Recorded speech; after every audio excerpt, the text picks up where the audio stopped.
So all the things that we just learned in the previous section do apply here, except in regards to the actual website layout. But in terms of the principles of writing good copy and making sure that it's searchable, they're definitely relevant for social media.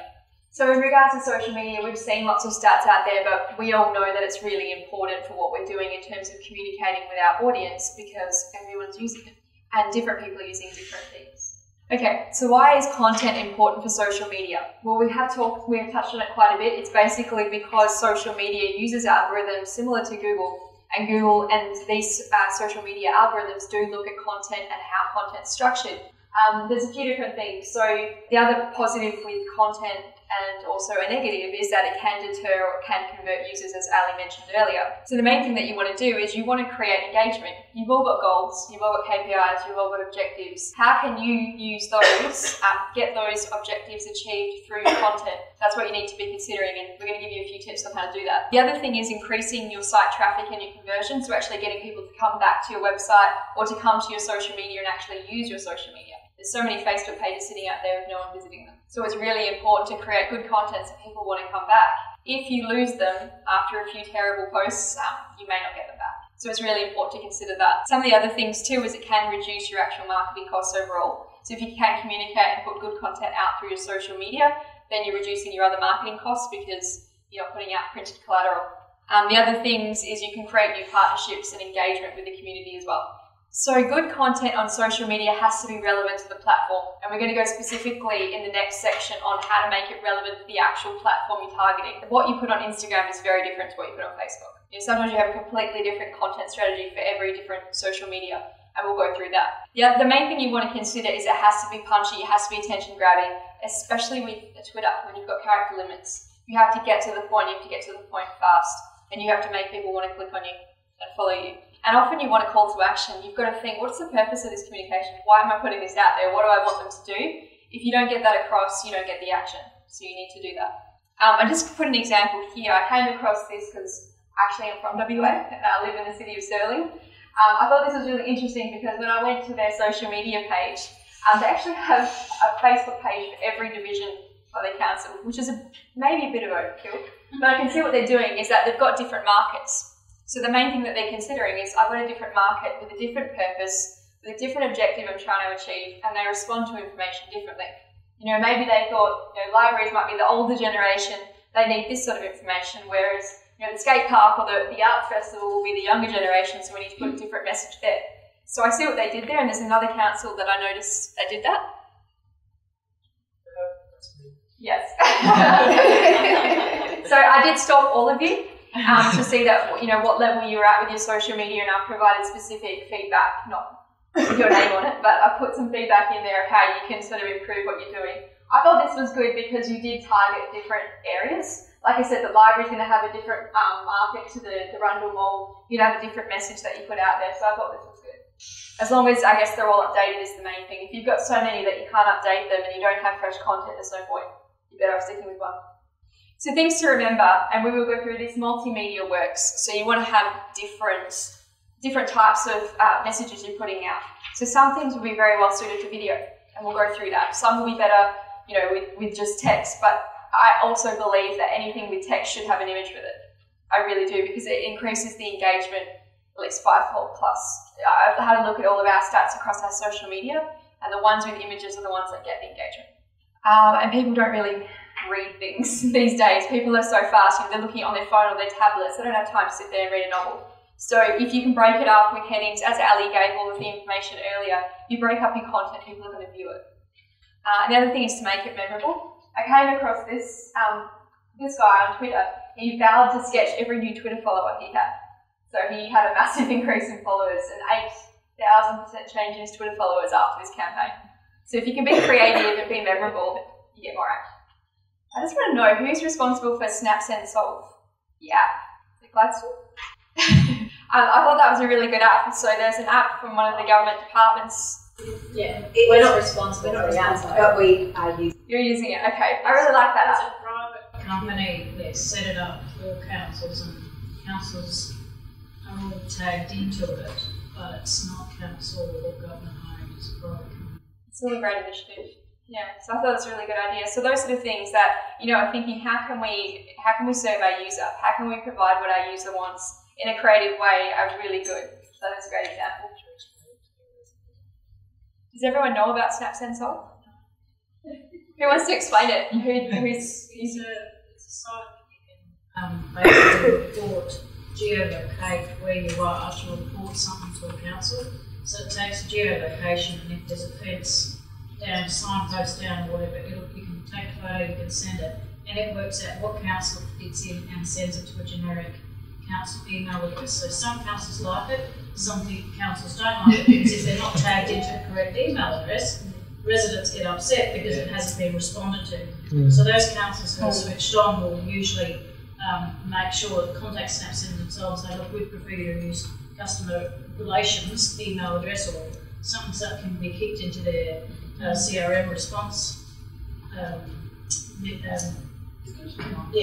So it's a system that a lot of councils have initially been against, but I think most, considering there are other apps around now, like in South Australia we've got a My Local Services app, which councils can join, and they have added things into it, so events, listings, what fee you should put out, on what day for all the councils that are registered at those sorts of things. So yeah, it's a really good point. Thank you for that. You've really got to consider your medium, because as you said, if it's not getting used and people aren't getting responded to, they get angry. So it's the same with your Facebook, with your Twitter. If people are posing questions on there, that's usually what happens with Twitter. I had a problem with my bank. I couldn't log into my bank, so I tweeted Commonwealth Bank, and they said, "I'll just call us on the phone number." It's just frustrating. So either you do it that way, or you have an alternative, or you've got to communicate a clear message and use the right medium for it. And some of those things, having an app is clunky. It might just be better to have a video on your website about which bin to put out.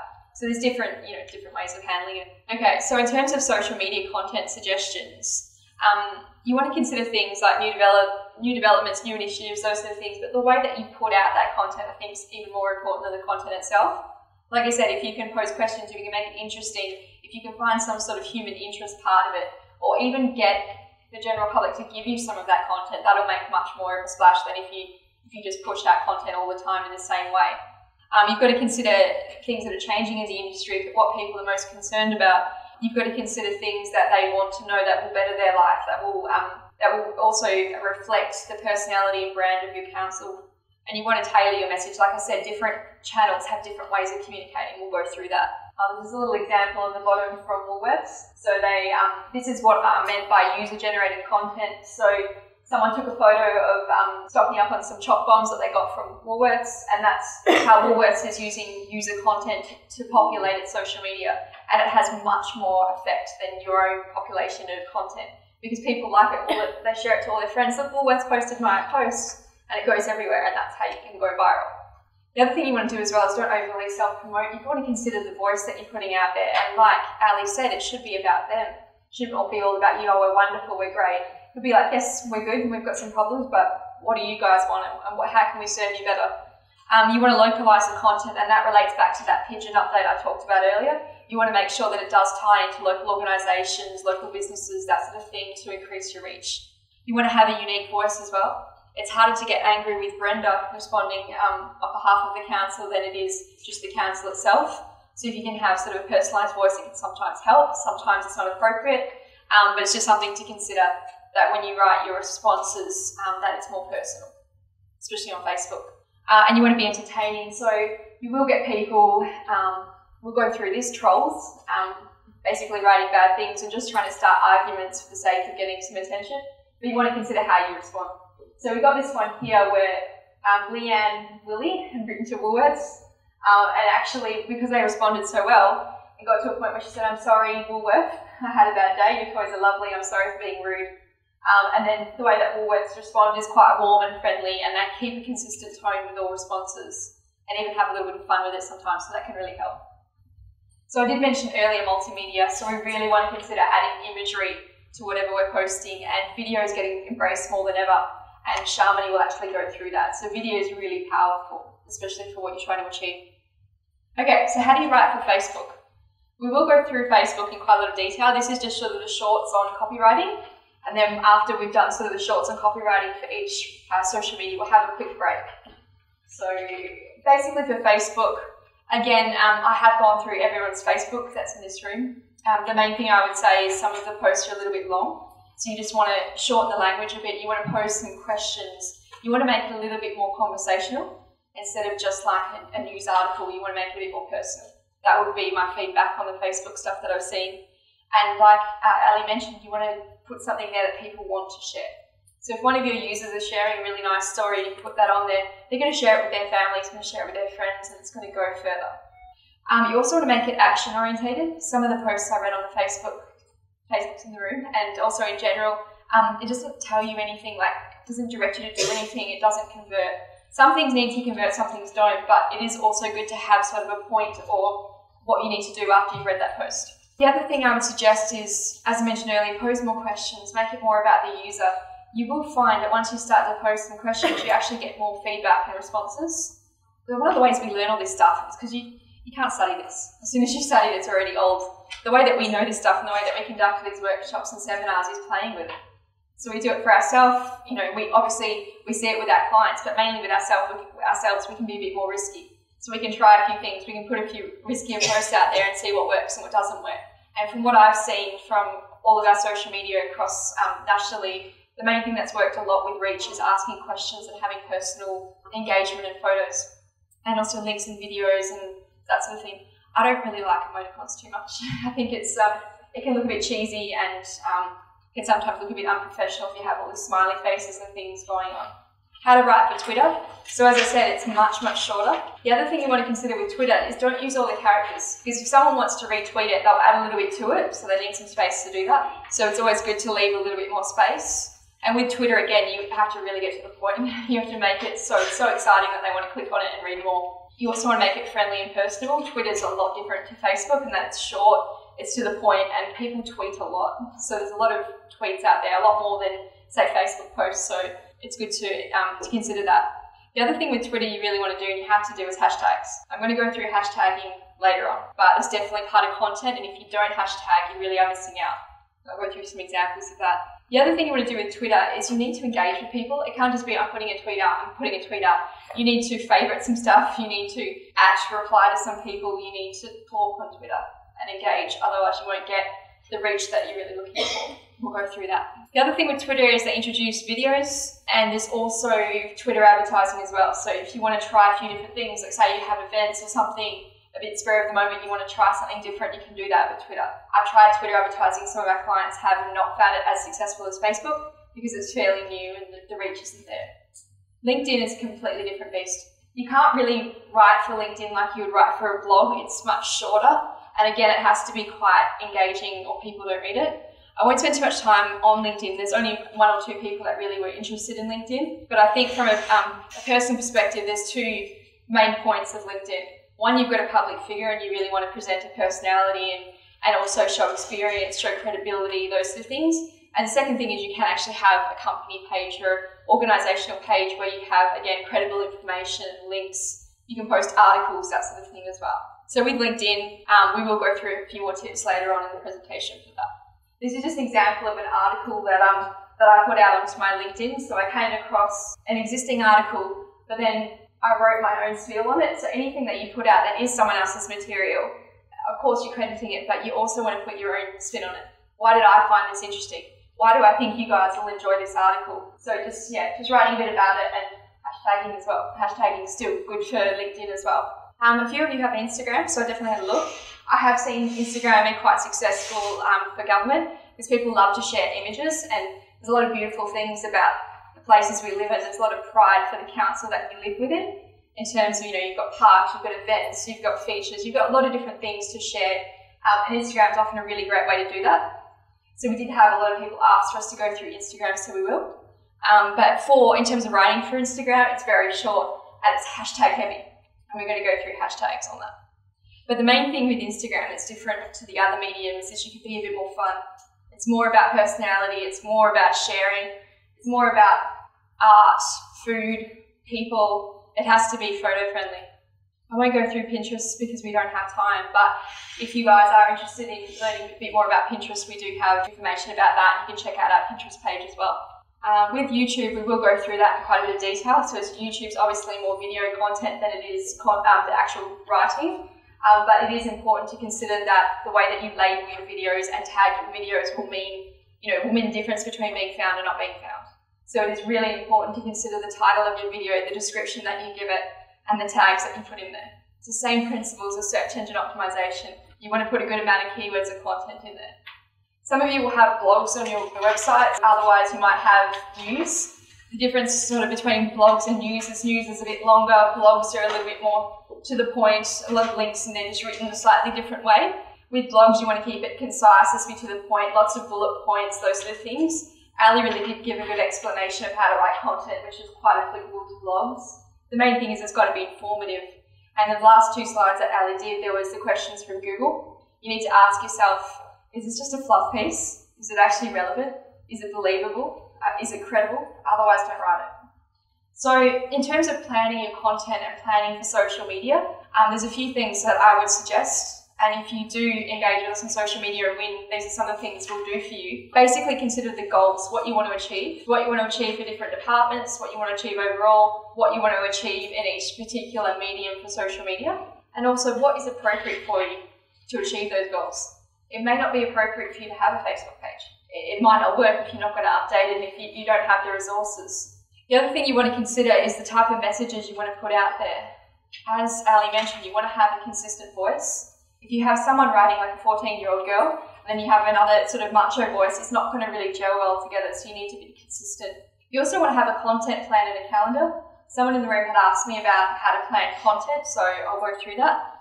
And you want to have a keyword focus. So I know that we're not focusing primarily on ranking in Google or anything like that, but we do want to consider what keywords are important. In terms of your area, in terms of community, in terms of initiatives, what do you really want to be searchable, and consider that those keywords, those relevant items in what you're writing.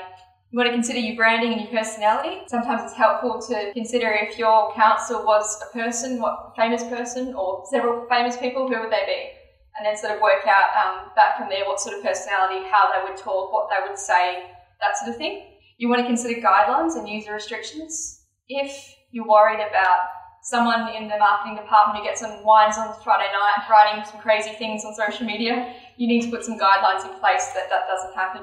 And you want to monitor a schedule and an approval process. So what I do is we have at least 3 people that see our Facebook page, and we do check it regularly. And if I see that one of them's made a typo or a spelling error, I'll go in there and fix it. So you've got sort of safeguards for that. Okay, you may not be able to see this, but I'll go through it. This is just an example of how you can plan your content. So I'll talk you through it. So basically, along the top, I've got different platforms.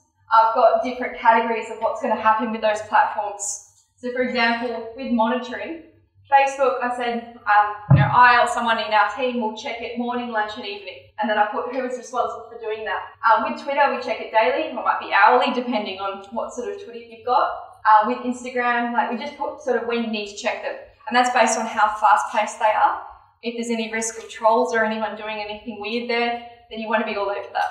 The other thing you want to have down is what sort of response time is there.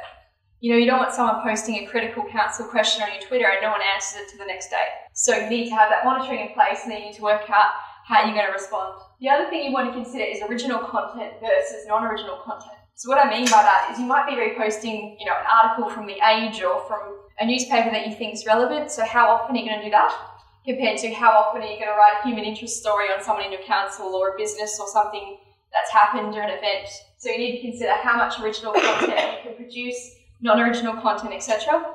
In terms of reach, the original content is 75% more effective in reach. We've posted awesome articles from other sources, but they don't get the reach that if we do something original or something human interest. So it's definitely something to consider. And the other thing you want to consider is your strategy for more likes or more followers on each of those mediums. What are you going to do? And I'm going through some tips on that. Now, the next slide is an example of a content calendar. So, for Facebook, what are you going to do each day? So it's not just we're going to update it 3 times a day. You can actually have a particular plan. So for example, at 10 a.m. on Monday on Facebook, we're going to repost a news link. Because at that time, there might not be that many people there, but at least we've got something happening. At 1 p.m. we want to do our human interest story, and I'll go through sort of when's the best times to post. At 3 p.m. you might want to do council updates. You know, certain days you do different things. You might do a cute and furry animal on Friday afternoon, whatever you feel is going to reach your audience. And there's no perfect science to it, it's just trial and error. So you can actually see your stats and see what's working at what times. So in regards to an annual or monthly content plan, this is just an idea. But one of the things we do is we have a look at all the major events that are coming up. And we make sure that we have a special banner or a special design done for those events. So you can tie in your council news to say Mother's Day, bake-offs, or whatever it is, to a particular day. And there's some weird days out there. There's like Bubble Wrap Day and Nutella Day and Tell the Truth Day. There's even Chicken Dance Day coming up. So if you connect with our Facebook, you'll see one of our staff doing a chicken dance. If you've got any questions, make sure you text them through. I'll definitely go through them at the end.